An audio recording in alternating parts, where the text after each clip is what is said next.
का साधव स्तुत्या योगिजनैश्च पञ्चगुरवः कुर्वन्तु ते मङ्गलं सम्यक् दर्शनबोधवृत्तममलं रत्नत्रयं पावनं मुक्तिश्रीनगरादिनाथजिनप त्युक्तोपवर्गप्रदः धर्मः सूक्तिसुधा च चैत्यमखिलं चैत्यालयं श्रयालयं प्रोक्तं च त्रिविधं चतुर्विधममी कुर्वन्तु ते मङ्गलं नाभेयादिजिनाधिपास्त्रिभुवन ख्याता चतुर्विंशति श्रीमन्तो भरतेश्वर प्रभृतयो ये चक्रिणो द्वादश ये विष्णु प्रतिविष्णुलाङ्गलधरा सप्तोत्तरा विंशति त्रैकाल्ये प्रथितास्त्रिषष्टिपुरुषा कुर्वन्तु ते मङ्गलं ये सर्वौषधरुद्धय सुतपसो वृद्धिं गता पञ्चये ये चाष्टाङ्गमहानिमित्तकुशला इष्टाविधाश्चारणा पञ्चज्ञानधरास्त्रयोऽपि बलिनो ये बुद्धिरुद्धीश्वरा सप्तैते सकलार्चिता गणभृतः कुर्वन्तु ते मङ्गलं कुर्वन्तु मे मङ्गलं कुर्वन्तु नो मङ्गलम्.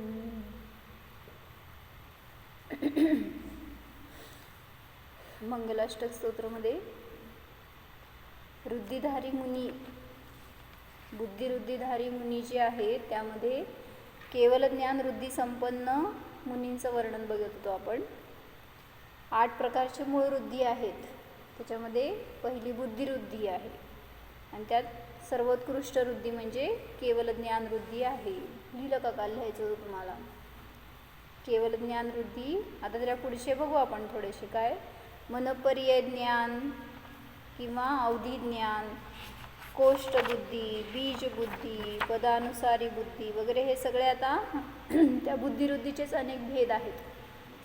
तर मनपर्यय ज्ञान म्हणजे सामान्य बघू वर्णन आपण. आता फार डिटेलमध्ये अन्य ग्रंथांमध्ये तुम्हाला मिळेल. फक्त वृद्धींचं वर्णन चालू आहे म्हणून थोडं परिचय देण्यासाठी कशी असतं मनपर्यय ज्ञान म्हणजे काय आणि ते कशा प्रकारचं असतं हे दाखवलं याच्यामध्ये.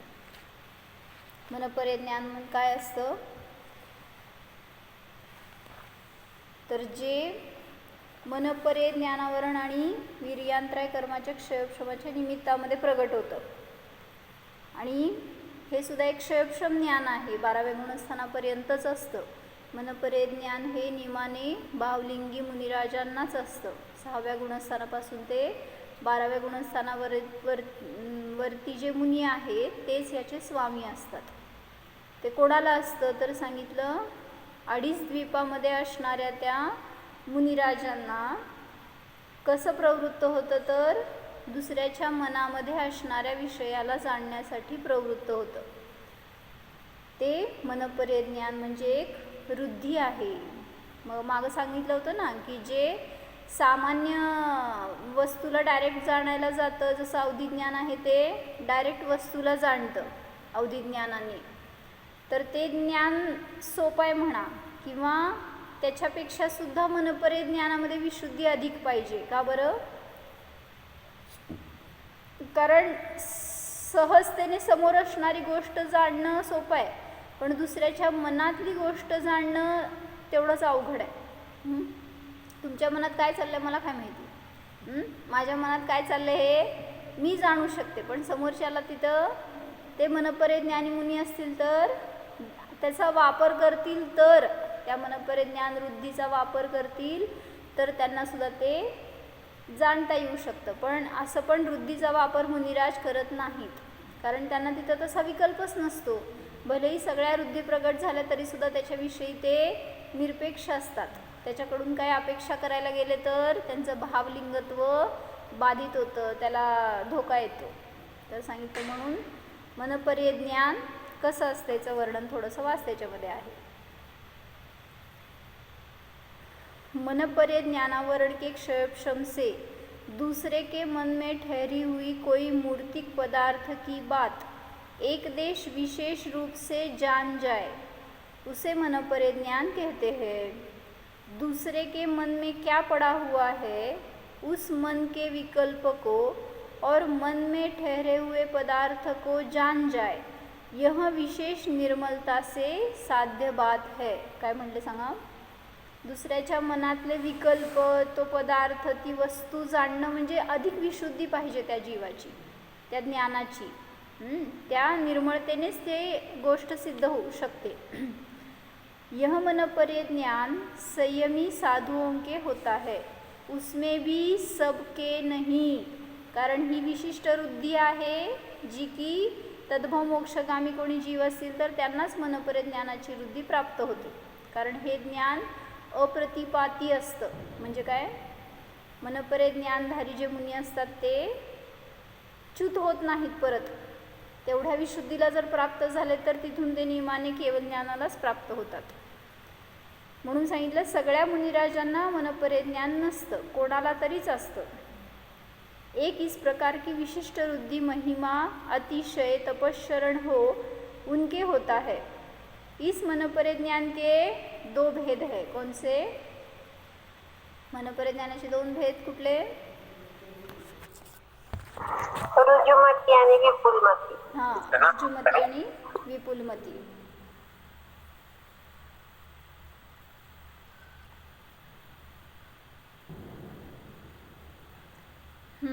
तर त्याच्यामध्ये रुजुमती मनपरे ज्ञान म्हणजे काय, तर रुजुमती ज्ञान के धारी तो उस भाव से मोक्ष जाए या न जाए कोई नियम नहीं है.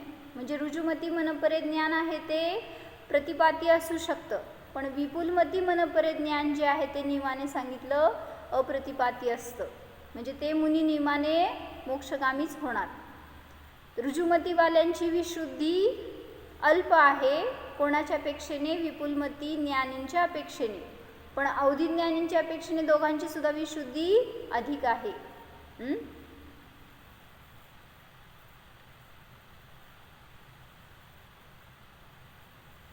रुजुमती पर ज्ञान के धारी तो उस भाव से मोक्ष जाए या न जाए नियम नहीं है. वह मन परे ज्ञान छूट जाए, अन्य ज्ञान बन जाए, केवल ज्ञान न हो यह हो सकता है. काय म्हणले?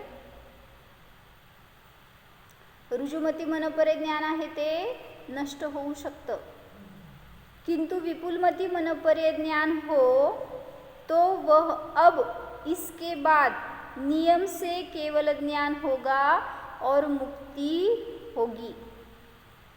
मुक्ति पाएगा, वह जीव नियम से मुक्ति पाएगा. रुजुमती मनपरे ज्ञान तो दूसरे के सरल मन की बात जानता है, सीधा सादा विचार हो उसे जानता है. किंतु विपुलमती मनपरे ज्ञान कितने ही मायाचार से कोई चिंतन करे, उनमें आधा चिंतन करे, आधा न करे, अथवा सोचा था या आगे सोचेंगे, इन सब बातों को जान जाता है. काय सांगितलं सांगा?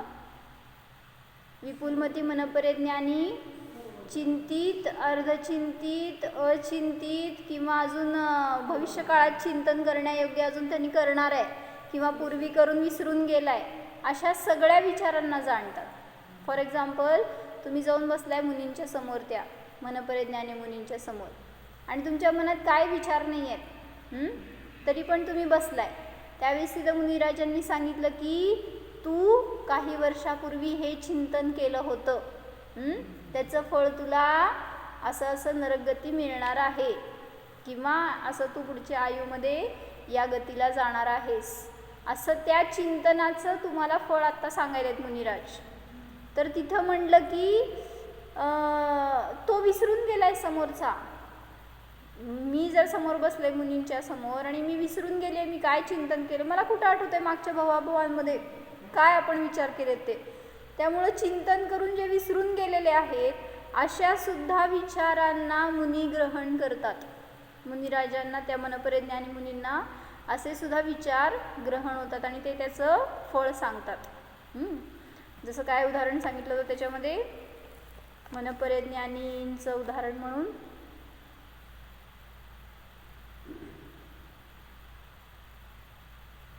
ते नाही का प्रधान आणि त्याची मुलगी दोघं जण म्हणजे प्रधान बसलेला असतो असा चिंतित अवस्थेमध्ये आणि मग त्याची मुलगी येते आणि विचारते त्याला की काय तुम्हाला चिंता आहे अशी मला सांगा. मग त्यांनी सांगितलं की आज सकाळी माझ्याकडून राजाची अंगठी हरवली आहे आणि ती काय मला मिळत नाही आहे आणि जर ती मी त्याला परत दिली नाही तर राजा मला मृत्यूदंड देईल.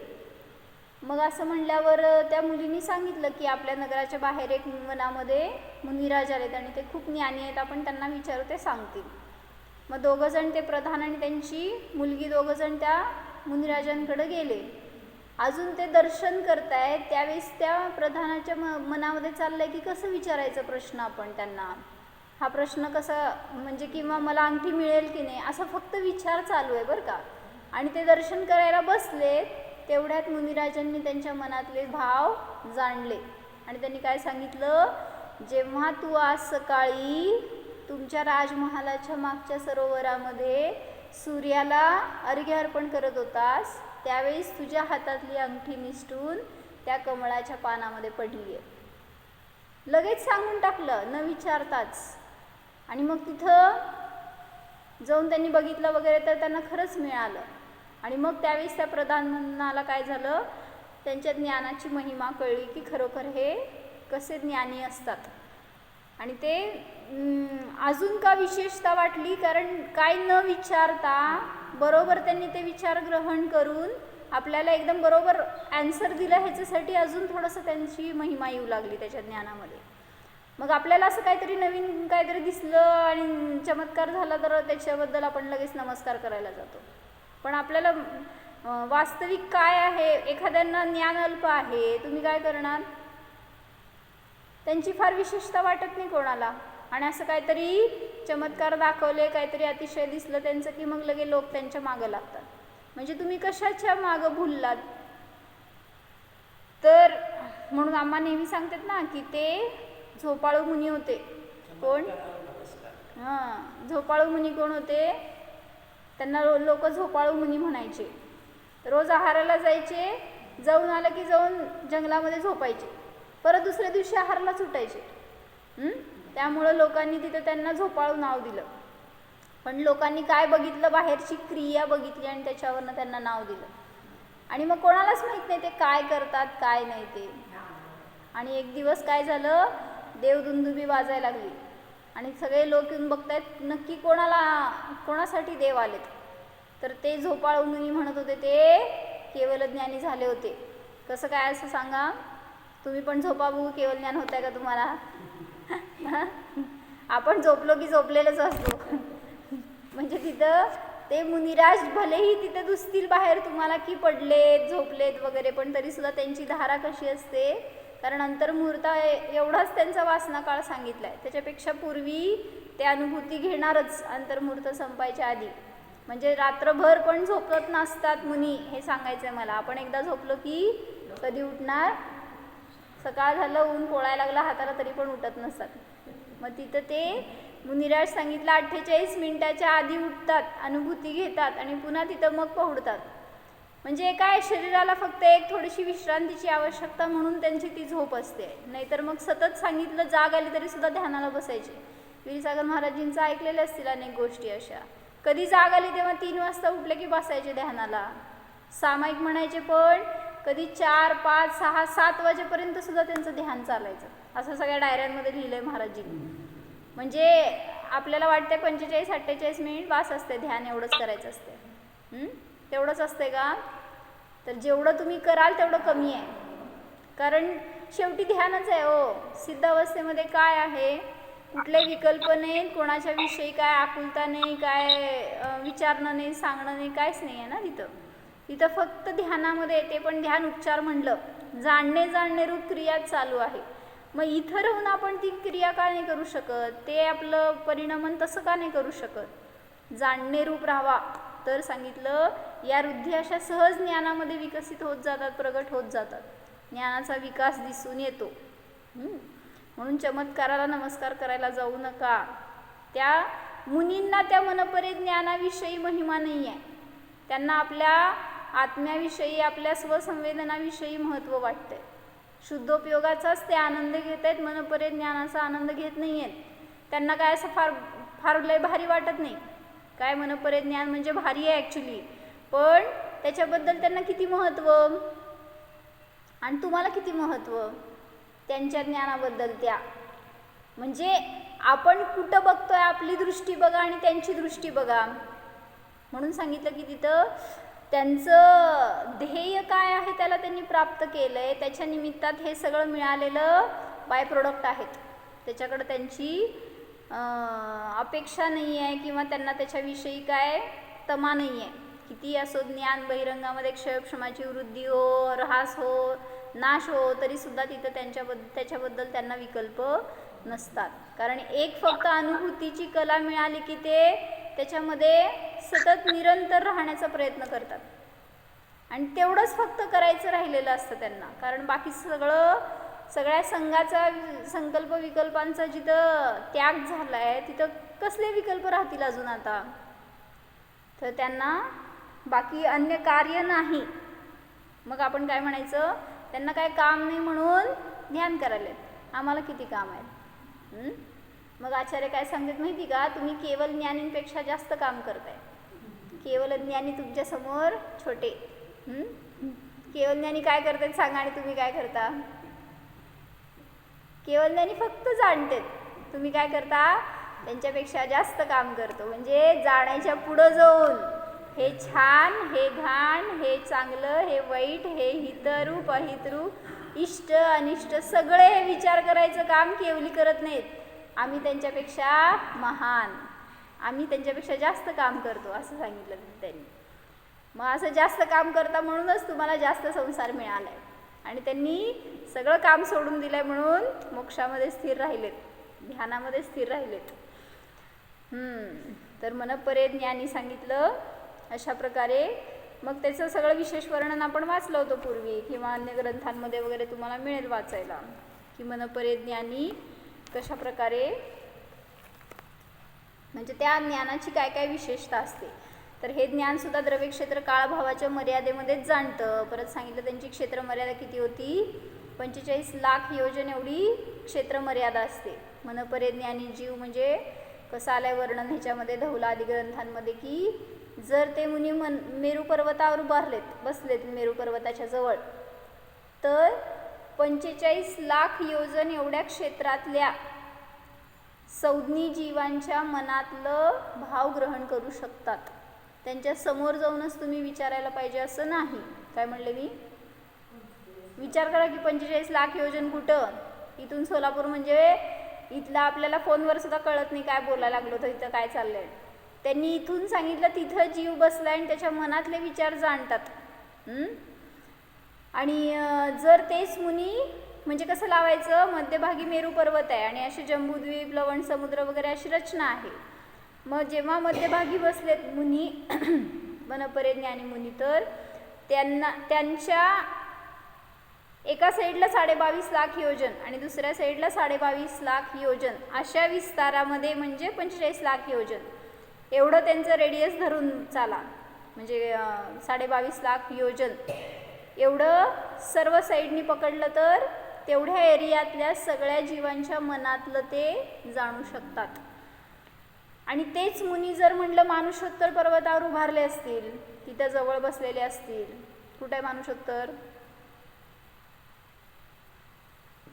मानुषोत्तर पर्वत कुठे आहे,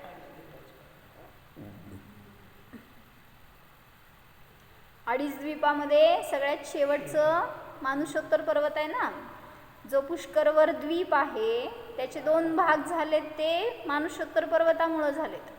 आणि मग पहिल्यांदा जंबूद्वीप, लवण समुद्र, धातकी खंड, कालोदरी समुद्र आणि पुष्करवर द्वीप आहे.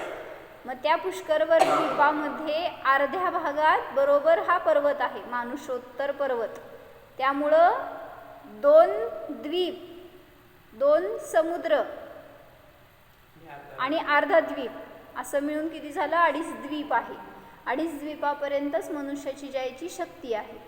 मग जर ते भावलिंगी मुनी त्या मानुषोत्तर पर्वताजवळ बसले असतील तर मनपरिज्ञानी आहेत ते, तर कोणाच्या मनातलं जाणणार, कसं जाणणार? आता सांगितल्यासारखं मेरू पर्वताच्या मागं पुढं धरलं तर 22.5 लाख योजन धरायचं ना. मग आता हा झाला तुमचा जम्बूद्वीप, 2.5 द्वीप, तर हे सगळंच आलं ना त्याच्यामध्ये. आणि जर तेच मुनी आता इथं लास्ट पॉईंटला बसले तर त्यांचं कसं लावायचं? 45 लाख योजन, तर तसंच लावायचं. त्यांना मध्यभागी धरा आणि बाजूला दोन्ही साईडला 22.5 लाख योजन धरायचं.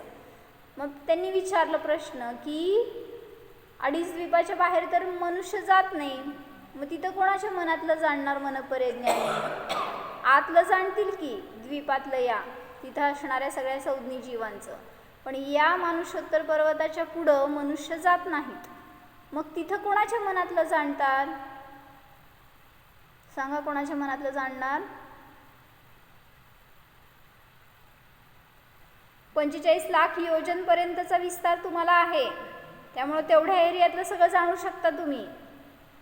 मग ते काय जाणणार? कोणाच्या मनातलं जाणणार? कोण आहे तिथं आश्रयस्थान? मन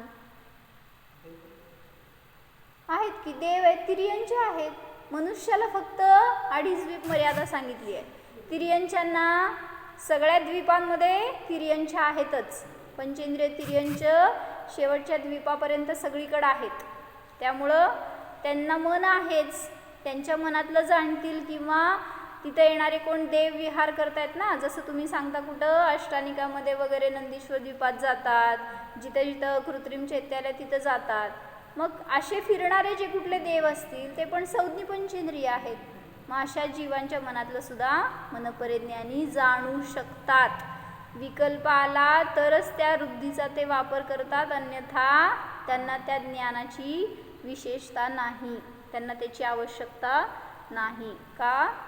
कारण मनपर्य प्रश्न तर विचारावा लागत असेल स्वतःला, म्हणजे इच्छा करावी लागत असेल तेव्हा ते जावं. इच्छा करायचं असं नाही, जर त्यांनी त्याचा वापर केला तर त्यांना ते समजतं की आपल्याला प्रगट झाली आहे. अन्यथा अनेकांना अशी प्रगट झाली पण त्यांनी त्याचा वापर पण केला नाही. जिथं वापर केला तिथं समजलं त्यांना, नाहीतर मग असं काय हां कोणीतरी येऊन प्रश्न विचारला ना, किंवा सहज त्यांनी एखादा भव्य जीव आहे समोर, हां ते कारण विकल्पात जाणार ना, परत येतील पण एखाद्या भव्य जीवाबद्दल असे भाव, जसं की चारण मुनी गेले होते आणि त्या सिंहाबद्दल भाव झाले त्यांना की याचा किती काळ गेलाय संसारामध्ये मिथ्यात्वामध्ये, ह्याचा उद्धार करायला पाहिजे, असे भाव आले त्या चारण मुनींना. आणि त्यामुळे तिथं जाऊन त्यांनी उपदेश दिला की नाही असं नाही आहे. म्हणजे कदाचित विकल्प आले तर त्याचा वापर करतील ते, नाही असं नाही आहे. पण असं कुठल्याही मुनींना स्वतःसाठी ते कधीच वापरत नाहीत. आणि मनपरिज्ञान हे मोक्षमार्गामध्ये उपयोगी नाही. का? कारण ते नियमाने रूपी पदार्थालाच जाणतं. आत्म्याला जाणण्याची शक्ती मनपरिज्ञानामध्ये नाही. कितीही तो ज्ञानी जीव असू दे तरीसुद्धा मनपरिज्ञान आत्म्याला जाणू शकत नाही, न माझ्या आत्म्याला न पराच्या आत्म्याला. म्हणजे जे स्वतः ते मनपरिज्ञानी आहेत ते सुद्धा स्वतःच्या आत्म्याला जाणण्यासाठी मतिश्रुत ज्ञानच वापरतात. मनपरिज्ञान अवधिज्ञानाने स्वतःचं स्वसंवेदन करू शकत नाहीत, किंवा तुमच्यासुद्धा आत्म्याला ते जाणू शकत नाहीत. म्हणून ते जे काय जाणतात ते सगळं मूर्तिक द्रव्यच जाणतात, अन्य काही नाही. काय प्रश्न आहे का कोणाला, किंवा काय माहिती अजून सांगा कोणाला माहिती असलं तर.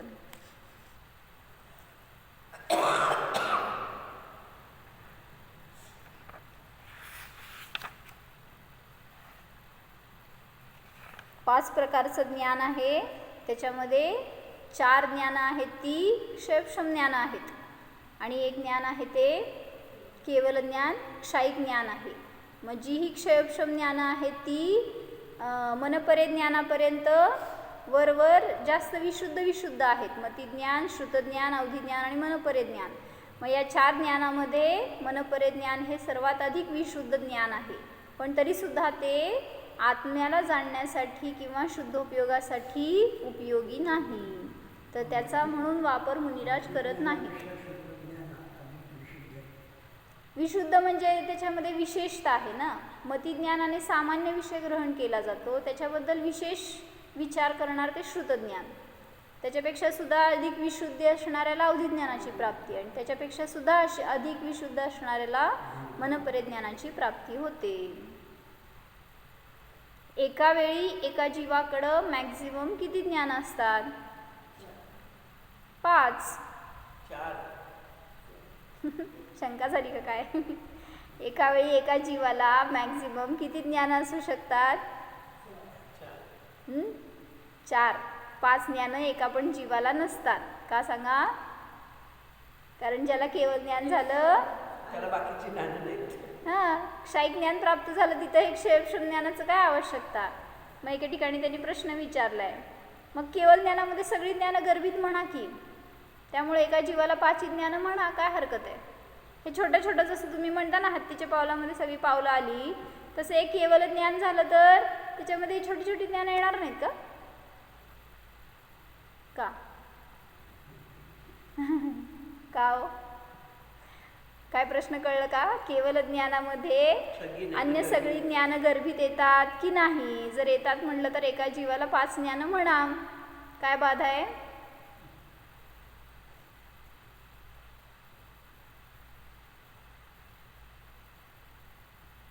तर सगळ्या ज्ञानाचं स्वरूप वेगळं आहे आणि क्षायिक ज्ञानाचं स्वरूप वेगळं आहे. क्षायिक ज्ञानामध्ये कुठलीही मर्यादा राहिली नाही आहे किंवा त्यात कुठलाही अडथळा राहिलेला नाही आहे, त्यामुळं ते ज्ञान असं पूर्ण निर्मळ प्रगट झालं आहे. त्यामुळं त्याच्यामध्ये असं छोटे छोटे हे ज्ञान आहेत असं म्हणणं चुकीचं आहे, कारण ही सगळी क्षयक्षम ज्ञानं आहेत. कर्मांचं आवरण आहे असं तुम्हाला म्हणावं लागेल, जर तिथं त्या एका केवळ ज्ञानात ही पण ज्ञानं आहेत म्हणलं तर. तिथं तर सगळ्या आवरणाचा नाश झाला आहे जेव्हा केवळ ज्ञानाची प्राप्ती झाली आहे.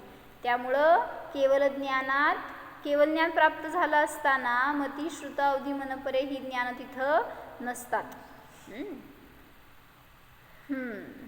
आणि परत सांगितलं होतं ना, भलेही मनपरे ज्ञान हे खूप विशुद्ध आहे, स्वभावतः ते अधिक निर्मळ परिणामांनी प्राप्त झाले, ठीक आहे, त्याचं शक्ती खूप जास्त आहे, हे पण ठीक आहे. पण मनपरे ज्ञानाची शक्ती आणि केवळ ज्ञानाची शक्ती कम्पेअर करून सांगा किती डिफरन्स असेल? एक आयडिया असं म्हणून, केवळ ज्ञान म्हणजे असं आहे का की मनपरे ज्ञान झालं आणि तर थोडंच राहिलंय आवरण आणि ते नष्ट झालं की मनपरे ज्ञान केवळ ज्ञान होतंय? का असं आहे की मनपरे ज्ञान झालं तरी सुद्धा खूप अधिक आवरण अजून शेष आहे आणि ते नष्ट झाल्यावर केवळ ज्ञान होतं? कसं आहे? नाही. आपण 22 वर्गणांमध्ये बघितलं ना, मनपरे ज्ञानावरण कर्म आहे ना, ते खूप पूर्वी आहे, त्याच्यानंतर अनेक वर्गणा जातात त्याच्यानंतर, आणि मग शेवटी केवळ ज्ञानावरण जातं. म्हणजे असं नाही आहे की मनपरे ज्ञान हे काय म्हणायचं सगळ्यात जास्त केवळ ज्ञानाच्या जवळ आहे असं नाही आहे. मनपरे ज्ञान म्हणजे सुद्धा क्षयक्षम ज्ञान असल्यामुळे एवढंच आहे हे सांगायला लागले मी. आणि केवळ ज्ञान म्हणजे खूप अधिक विशाल विशुद्धी आहे त्याच्यामध्ये, त्याच्या दोघांचं कंपॅरिझनच नाही आहे. म्हणजे केवळ ज्ञानावरण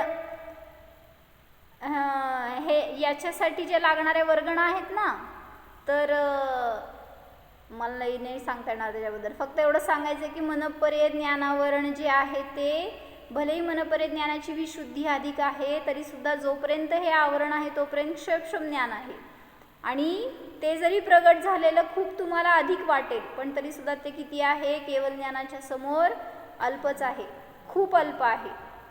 कारण त्याच्यानंतर अनेक स्थानं गेल्यावर मग केवळ ज्ञानावरणाचं स्थान येत आहे, केवळ ज्ञानाचं स्थान येत आहे. म्हणून सांगितलं, आपल्याला थोडंसं ज्ञान प्रगट झालं की आपल्याला किती विशेषता वाटते आपली, मला सगळं येतं आहे म्हणजे, आणि चांगलं येतं आहे, माझ्यासारखं कोणालाही येत नाही, म्हणजे आपल्याला लगेच आपल्या ज्ञानाचं किती अहम होत जातो. मग असं मनपरे ज्ञानी म्हणले तर माझ्यासारखं ज्ञान तुमच्याकडं नाहीच आहे असं म्हणले तर राहिलंच नाही त्यांचं ते ज्ञान, ती वृद्धी, कारण त्यांना त्यांच्या ज्ञानाची त्या विशेषतेची काय गरजच नाही आहे. कारण ते असा आनंद भोगतायत ना मस्त, हे दुसऱ्या ज्ञानाला वापरा, ते कुठंतरी लावा, जोडा, त्याचे विकल्प करा, कशाला ना, सगळं सोडून तर आलेत ते त्यासाठी. तर मुनी का झालेत? ह्या सगळ्या विकल्पातनं, संघातून, त्या परिग्रहातून, संसारातून विरक्ती झाली म्हणून तर मुनी झालेत. आणि मग पुन्हा मुनी झाल्यावर पण हेच विचार करायला, जर त्या ज्ञानाचा वापर त्यांनी याच्यासाठीच केला तर मग पुन्हा सोडलेल्याला ग्रहण केलं झालं ना अर्थ.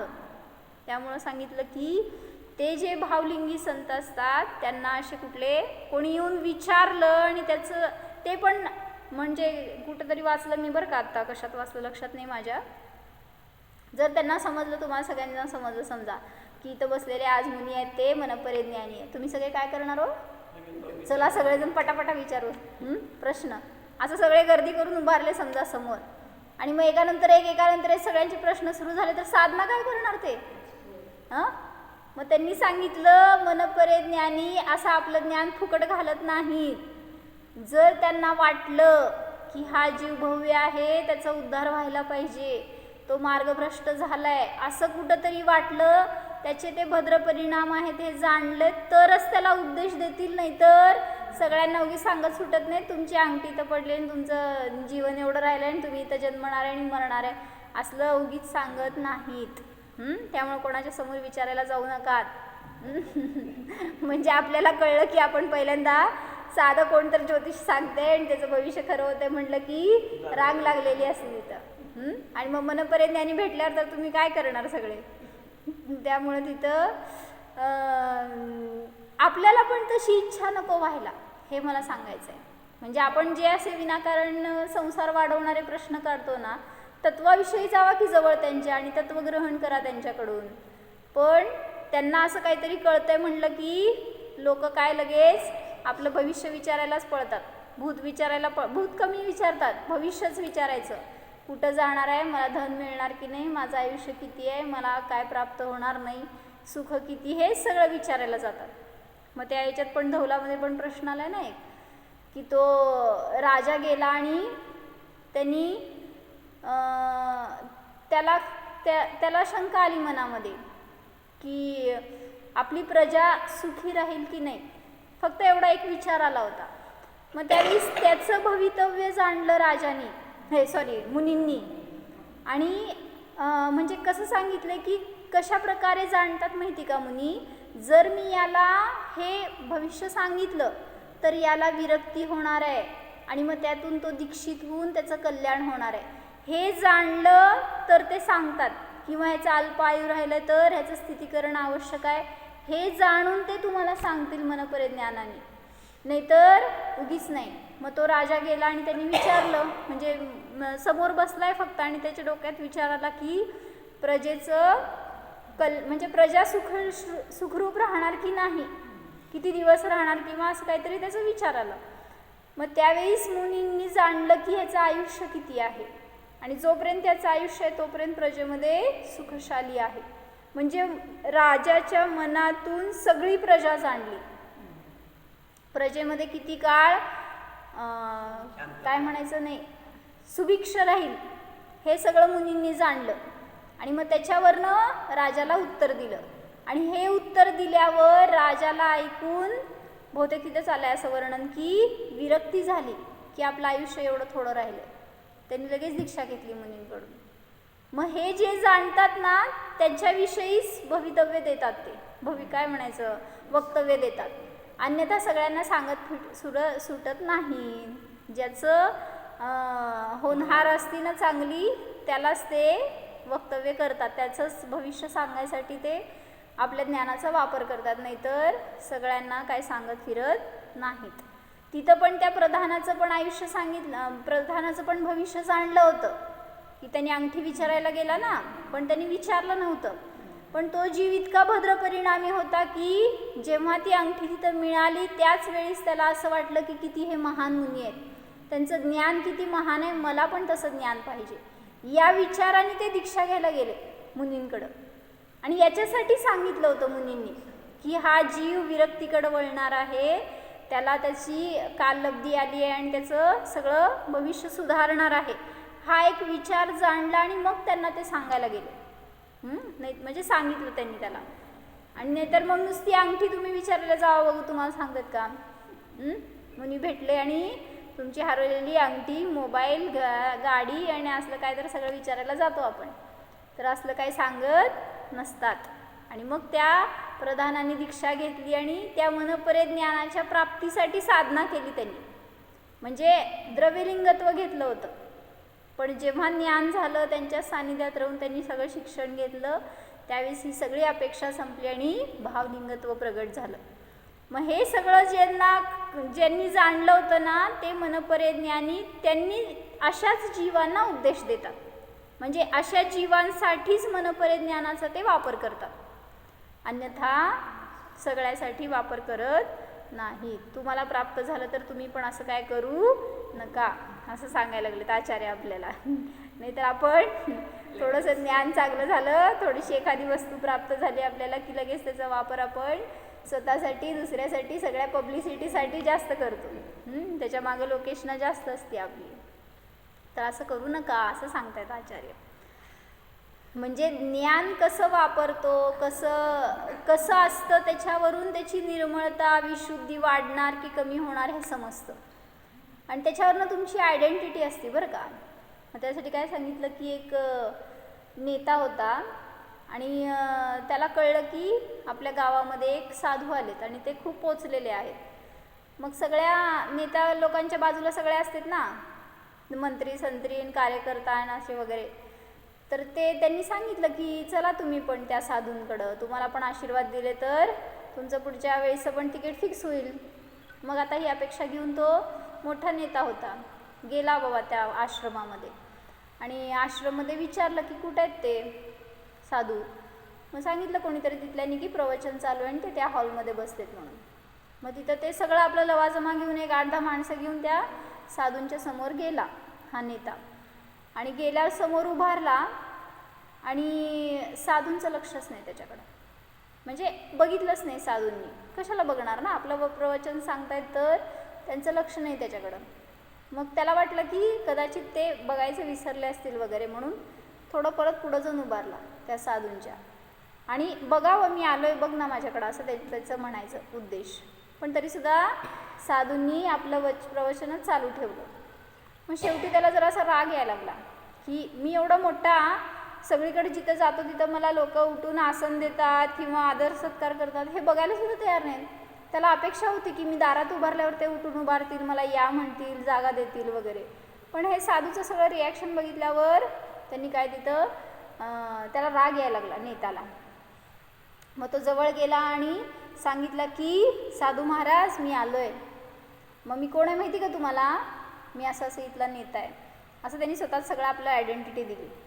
मग त्यावेळी साधू म्हणाले की ठीक आहे बसा समोर. तर तो म्हणाला की सगळ्यांच्या मध्ये मी नाही बसणार, सगळ्यांच्या मध्ये कसं मला बसा म्हणताय तुम्ही गर्दीमध्ये, मग मी नेता आहे. मग त्यावेळेस तरी पण म्हणले साधू की थांबा, आत्ता माझं सवाल जवाब चालू आहे, मला लोकांची उत्तरं द्यायची आहेत त्यावेळेस, त्यामुळं थोडा वेळ थांबा म्हणले तुम्ही. मग आता थोडा वेळ थांबला, परत ते साधूंची रिॲक्शन नाही म्हटल्यावर अजून त्याला राग यायला लागला. आणि मग परत साधूंनी म्हणलं की तुम्हाला मी बसायला सांगितलं, बसा खाली. पण तरीसुद्धा त्यांनी बसले नाही. त्याचा इगो हर्ट झाला आणि तो तळफळाट झाला त्याचा. आणि मग त्यावेळेस त्यांनी काय म्हणला, ए साधू बाबा तू काय करतोयस, कोणाचा अपमान करतोय कळतंय का तुला, मी कोण आहे? आणि मग ह्याचं फळ तुला काय मिळेल माहिती आहे का, तुझं हे सगळं आश्रम आणि सगळं इथली व्यवस्था सगळं मी बंद करून टाकेल, तुला इथं काय म्हणतात येऊ देणार नाही, बॅन करून टाकेल तुला इथलं आवारामध्ये यायचं. तरीसुद्धा साधू शांत होते. त्यांचं आपलं प्रवचन चालू होतं.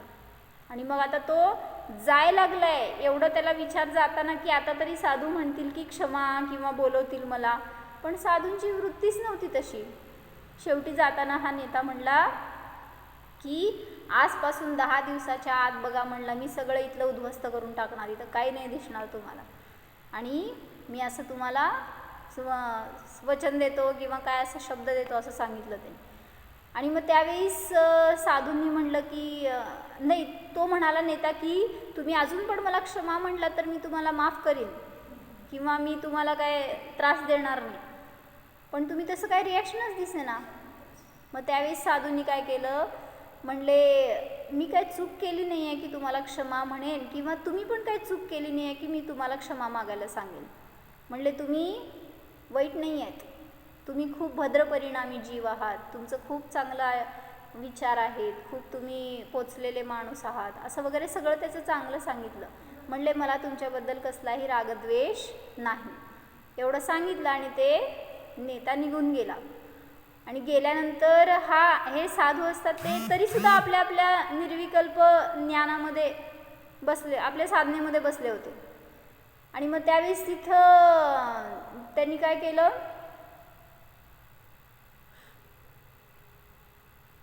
तो नेता घरी गेला आणि घरी गेल्यावर त्यांचे वडील होते ते ध्यानस्थ बसले होते. ध्यान झालं की त्या वडिलांना त्यांनी हे सगळं झालेलं सांगितलं की आज असं मी त्या साधूंकडे गेलो होतो, त्यांनी मला जरासुद्धा मान दिला नाही किंवा माझ्या एका पण शब्दाचं प्रश्नाचं उत्तर नाही दिलं, त्यांचं वाईट होऊ दे म्हणून मी तुम्ही खूप वाईट आहात असं मी आशीर्वाद देऊन आलो आहे. तुम्ही ढोंगी आहात, तुम्ही साधुगिरी करताय, काय तुमचे भोंदू बाबा आहात, असं सगळं मी त्यांना सांगून आलो आहे. मग वडिलांनी विचारलं त्यांनी काय म्हणलं तुला, सुंदरी काकी काय म्हणलं होतं त्यांनी, तू खूप भद्र परिणामी आहेस, खूप चांगल्या स्वभावाचा आहेस, तुझं सगळं चांगलं होणार आहे पुढं, हे सगळं त्यांनी सांगितलं मला. त्यावेळेस वडिलांनी काय उत्तर दिलं सांगा. वडील म्हणाले त्यांनी जे काही तुला बोलले ना ते स्वतः आहेत, आणि तू जे काही त्यांना बोललास ना ते तू स्वतः आहेस. का? कारण आपल्या मनात जे विचार येतात ते आपण जसं असतो तसेच विचार येतात. म्हणून दुसऱ्याबद्दल जेव्हा आपण असं वाईट विचार करतोय ना त्यावेळेस मी त्या विचाराचं हे कुठं बघतो आपण, असे विचार मलाच का आले, त्या बाकीच्यांना का नाही आले की हा वाईट आहे हा वाईट आहे. माझ्या मनात विचार आलेत म्हणजे मी वाईट आहे पहिल्यांदा. मग तुला हे बघ की जेव्हा तू त्या साधूंना म्हणतोयस ढोंगी बाबा आहेस, कपटी आहेत, भोंदू आहेत, तू कोण आहे? सगळी विशेषणं तू स्वतःची सांगून आलास म्हणले, आणि त्या साधूंनी तुला एवढं करून सुद्धा का अशी नावं दिली, अशी विशेषणं दिली तुला, कारण ते स्वतः तसे आहेत, शांत परिणामी, भद्र परिणामी, भव्य जीव आहेत ते. म्हटले त्यामुळं तुझ्या वचनावरून, तुझ्या ज्ञानावरून तुझी आयडेंटिटी कळते आणि त्यांच्या ज्ञानावरून त्यांची आयडेंटिटी कळते. त्यामुळं आपण पण तेच सांगितलं, हे मनपरिज्ञानी पण असं व्यर्थ बकवास करत नाहीत किंवा अनावश्यक वचन बोलत नाहीत. मग ते पण सांगितलं की असं अल्प बोलणार आणि जेवढं मोक्ष मार्गासाठी उपयोगी आहे, एखाद्या भव्यजीवाचं कल्याण व्हावं ह्याच मागच्या उद्देशाने ते बोलतात. मग आपले पण वचन असे असावे जेणेकरून की कोणाला त्याचा त्रास न हो, कोणाला आपल्याकडून वाईट नजरेने न बघितलं जावं, कोणाला आपण दोषी न पाहू. तर तशीच दृष्टी जशी आपल्याला तसेच आपलं स्वभाव होणार. त्यामुळे आपल्या स्वभावाला जाणार तर सगळे जीव निर्दोष दिसणार. हो,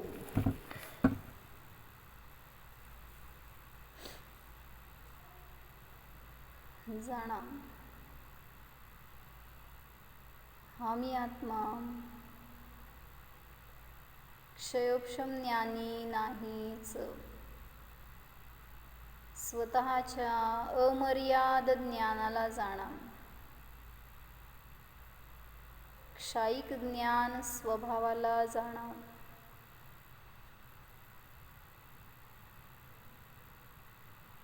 केवल ज्ञान स्वरूपोऽहम्,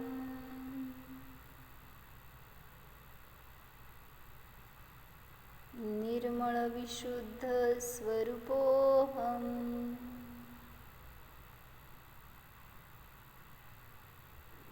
मनपर्यय ज्ञानावरण रहितोऽहम्. ओम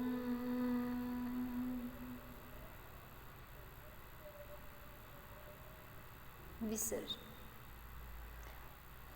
नमो हरिहं.